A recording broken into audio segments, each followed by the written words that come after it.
Hi everyone. On this week's episode of I Bake and I Know Things, I'm going to give you a different twist on the Olive Garden Zuppa Toscana soup. Some of you might know of it as the Olive Garden potato soup. Some may actually know the name, but it seems to be the only place you can get at is Olive Garden. Well, I found a recipe online that I've duplicated and made changes to fit my dietary requirements, and it turns out really good.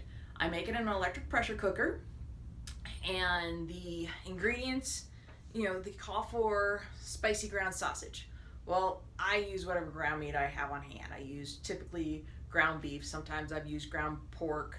If you want, you can even put in ground turkey or ground chicken. All depends upon how lean you want to make it.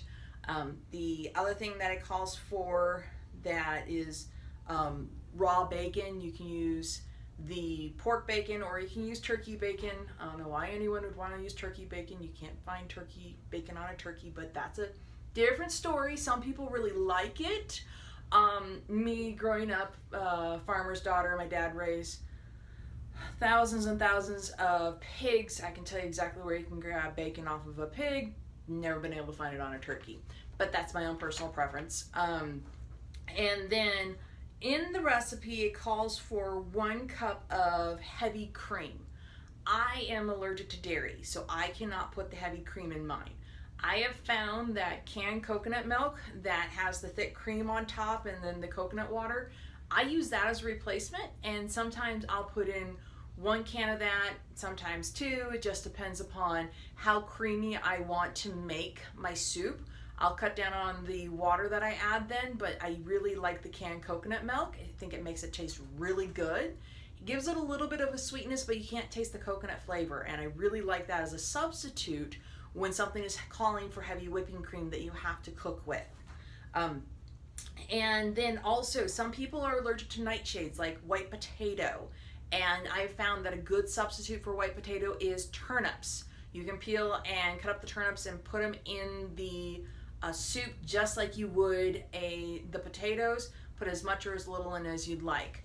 I'm going to include the recipe in the comments with my little notations on it and the link to where I found this recipe at. I just searched Pinterest to find it. It turns out, made my little modifications, turned out really good. Hope you enjoy it too. It makes a great evening meal.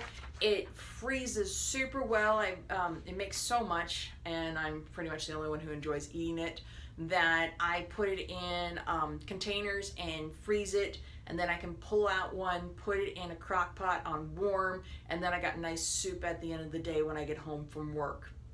So fast, takes like maybe 30, 40 minutes to cook from start to finish. The first pot. Fast, tastes good, and if you are allergic to dairy, made the dairy alternatives.